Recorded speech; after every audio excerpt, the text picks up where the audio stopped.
in response to the prevailing security situation across the country. Police officers assigned to VIP protection are being withdrawn immediately to focus on their core policing duties. President Bola Tinubu gave a directive at an extended security meeting at the presidential villa in Abuja, attended by the Chief of Army Staff, Chief of Air Staff, the Inspector General of Police, and the Director General of the Department of State Services. Under the order, VIPs who need protection will now request well-armed personnel from the Nigeria Security and Civil Defense Corps. In addition, approval has been given for the recruitment of 30,000 additional police officers, and work is ongoing with states to upgrade police training facilities nationwide.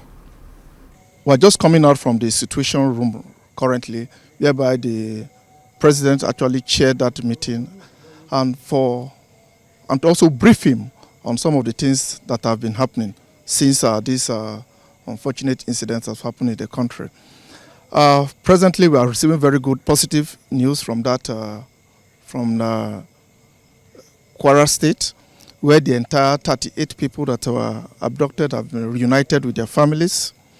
And progress is also made from Niger State, whereby we have 51 of those students that have now reunited with their families. For Kebbi State, efforts are also yielding positive results. Progress is being made substantially in that aspect. And all security forces are still deployed there, cordoning the whole general area, whereby we expect that we'll have some also news from that general area. This emergency meeting of the service chief with the Inspector General of Police with Mr. President is to review recent incidents of abduction of school children in Kebbi and in Niger, an attack on vulnerable communities. Mr. President took briefings from all of us, and he's satisfied with our efforts so far. He's particularly happy with the recent development in Kwara, where all the 38 abducted victims from a church have all been rescued and reunited with their families. Mr. President gave direct order that immediately policemen providing VIP protection are to be withdrawn, and they are to complement the ongoing efforts against criminalities. Well, for more on the security situation in the country, we're joined in the studio by Dr. Umar Yakubu, who is the Executive Director of the Center for Fiscal Transparency and Public Integrity. Welcome to Daybreak. Now, we have many discussions to uphold after that report on the police being reassigned differently. But let's begin with what the nation is currently facing. In the span of a few days in this month, over 300 students and 12 teachers were abducted from St. Mary's Catholic School in Niger State. What does the scale of brazenness of school abductions tell us about the capacity and strategy of criminal or terrorist networks in the country today? Did you get my question, sir? Oh, sorry. I didn't know you were talking about. You're on. Yes. Would you please repeat it? Sorry. All right. So I was basically just saying that we spoke about the police being reassigned differently. And we've got a lot of questions to follow up with that. But first, I want to speak about the abductions that have been going on in the country recently in this, month of November, especially. Now, over 300 students and 12 teachers were abducted from St. Mary's Catholic School in Niger State. And I would like your opinion on what you think about the brazenness of these abductions. Okay, thank you for inviting me. Good morning, everyone. This one abduction too many. These things have been going on right from 2012, if I'm correct, where the ones that have been reported, several abductions from schools, sometimes from hospitals, from markets, but the soft targets seems to be schools, because that's where you have people seated in one place, so it's easier just to take them and move them for ransom. These things shouldn't be happening in a country like Nigeria, where we are 220 million people. We claim to have 360,000 policemen and about 100,000 members of the armed forces. We also have several thousands in the Security and Defense Corps and different other ones. So our security sector, we just need total comprehensive security sector reform, and that seems to be what we're avoiding. Because when you have that reform, you delineate functions to core agencies to know what they're supposed to do. Just before we started this program, in your intro, I saw it was the Chief of Army Staff that was giving a briefing when they came out from the villa. Now, in a proper setting, the domestic issues, internal security, is not the work of the army or the work of the armed forces. Indeed. It's actually the work of the Nigerian police. They are the lead agency for doing these things. So now when they fail, or they seem to be failing, or not be able to perform their duties, what do? Do you improve their capacity to see why they are failing, or do you now start subjecting their duties to other armed forces, to the armed forces, which is what has been happening since 2012. So that is why all this confusion and lack of coordination is why we have this problem here. Nobody really knows who's responsible for what, even though the law is clear of who is supposed to handle each aspect of security. And for internal security, it should be the job of the Nigerian police, of course supported by the DSS and other arms of the security services. But when they fail, and it's clearly they have been failing in so many areas, what you do is reinforce or reorganize, not that you start introducing other measures that seems to be very conflicting. And now that we have introduced the armed forces, you can see they're clearly stretched. Anywhere you see violence, conflict, you send soldiers. Violence, conflict, and they are complaining they're stretched. And you have now left the police to be docile. Now the president has said they should withdraw the VIPs in your introduction. I said, because they think it's about numbers. And the National Assembly, I heard last night, they were talking about increasing more numbers of the security service. So you see, there's so much disorientation, and where I don't know why the country is running away from having comprehensive security sector reform. Okay, so you say it's not about the numbers. So what is it about? Thank you. It's our efficiency. Not efficiency. Won't these numbers bring about the efficiency that's needed? No. Your number should come based on research. Your number should come why you need 100,000 policemen. Yes, the UN will tell you one policeman to a certain number of people. Absolutely. That is agreed. But our security issues are different from other countries. You have your borders. We have large borders. Between us and Niger is over 1,000 kilometers, if I'm correct. Us and we have porous borders. So the first thing you need to do is national border security. That's the first thing you need to do. Because all these arms that are coming in, we don't produce arms. Even the locally made arms are not that many compared to the arms that are coming in from another country. So you need to reinforce your borders. Now, who or what agency is responsible for the national border security? You have the Nigerian Customs Service that is highly distracted with revenue generation instead of protecting our borders. You have the Nigerian Immigration Service that are not totally equipped to police those borders. So you see there's confusion there already, and they're supposed to coordinate, and every researcher will tell you there is a low level of cooperation because you have overfinanced the customs, you have underfinanced the immigration. Now how do you want them to cooperate and jointly protect our borders? Then you now go and take soldiers to go and protect the borders when we are not at war with another country. So that is actually not their job. So these are the things I'm just talking about. So you did talk about the army being overstretched because they are being removed from their primary responsibility. However, without the army, we are already underpoliced. About 317,000 policemen, and then the president has approved recruitment of 30,000 extra. So what are we going to do? We don't have enough policemen. 30,000, is that enough? What is a number that will suffice for what we are facing? Okay, another distraction. Distraction in the sense that when you have security problems, you think the problem is about throwing money to the problem and throwing more policemen to the problem. Fine. Now, what are the enablers of our security issues? That is what you are supposed to go and address.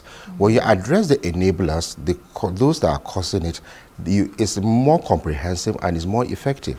Now you throw 1 million policemen today, you recruit 1 million policemen, but you are still churning out, you have not protected your borders, the arms are coming in. Now, the business of kidnapping, because it's now a business, seems to have higher returns than any investment that you can think of, because you can kidnap student and they pay X millions on each student. Now, if you multiply the numbers, you can make ₦1 billion, for example, by kidnapping one school. Now, does it make sense to continue throwing policemen when the economics of it makes sense to go into the business of kidnapping? I'm not supposed to be saying this like I'm promoting kidnapping, understand? But you have to solve what are the factors that lead people to kidnap. Now, there are economic factors. So what it means is, as long as our poverty levels are increasing, as long as we are giving birth to so many children that we are not putting them in schools, as long as we are not giving them the basic social services that will give them an income, they are going to go into a viable business. Now, what is that viable business? It could be anything. It could be computer engineering, it could be kidnapping, it could be drug trafficking, or whatever pays. So those are the enablers. And now when you critically look at those enablers, it's all tied down to public sector corruption.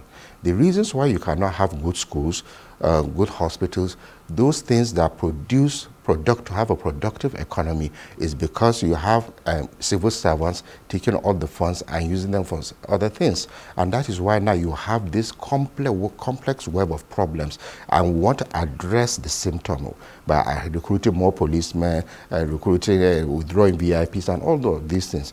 So I don't know why we're shying away from that aspect, and those are the things we need to address. What you're saying, will take time. You're talking about tackling poverty. Right. You're talking about the birth rate. You're talking about corruption in the civil service and in general. I mean, those things are things that will take time before you see kidnapping stop. But let me quickly throw in the closure of schools across northern states. What does that say to criminals? Good. What it says to the criminal is that criminality pays. Because what the state, the country now, the state is telling criminals that, yes, we are afraid of you and we're shutting down schools. Okay, now you shut down schools. Which one is next? The next thing, you shut down the markets. Now, those elements are bad signals for a state. To say the state does not have the capacity to deal decisively with these elements. But isn't it that, on the other hand, instead of losing more students or getting them kidnapped, shut down, and then see if you can temporarily, rejig and find your feet before, they take all the students? Agreed. It's a nice interim measure to shut down, but what measures are you really doing to ensure that it does not happen? Now, that's the principle of who is responsible for what still comes in. Because you see, it happens in Kebbi, you throw the Minister of Defense and people to go there. It happens in Katsina, you throw. So you can see all the running around is not comprehensive, it's not strategic. We are not solving it in a comprehensive manner. Now, it happens in Benue, you send soldiers there to go and tackle one another. You can't run a country like that. So in your experience and with your level of expertise, what strategies do you think could work for this situation, especially with the school closures? What solutions do you think would work best? And in the interim, immediately what needs to be done, I don't know why the president or those in charge are not doing it. They need to delineate the police, have state policing, put them under the responsibility of the governors. That needs to happen. Now you are supposed to release funds for local governments. If you can, sit down with the members of the National Assembly and to agree, even if you are going to have some form of local policing. Now, because you don't want to have chaos overnight, they might not be armed immediately. Let there be a transition, maybe for 3-4 years, where you can still have local policing, state policing, and federal police, so that every state knows the peculiarities of each state, and they will now go and address the problems concerning within that jurisdiction. So what role do you think now the international partners would have to play in such a role? If that is what we're meant to do locally, what about our international partnerships? What role do they play in this? In that, they can play two ways. One, in technical support. We need a lot of training. We have never had state police. Of course, we're in the 60s, we had that at that time, but I've not had state police for best part of 40 years now. So there needs to be some level of training. International partners can definitely come in and guide us on how to do it. If we feel we are ready, since local governments are going to have funds of their own to have local policing as well, we could decide to do that as well. That is one. Secondly, the training. Like I said, training is very important. But we are in 2025. It is high time we start deploying the use of technology, maximize the use as much as we can.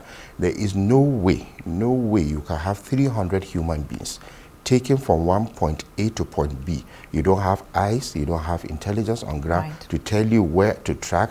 You are relying on local hunters. They're important, yes, they are. But that thing ought not to have happened. And in case it happens, so technology should have seen those things. These are human beings moving. It's not easy to move 300 human beings unnoticed. Unnoticed. It shows a weakness of the state in its inability to detect human beings for days and weeks. Chibok now is how many years? 10, 12 years, you understand? They are still not being seen.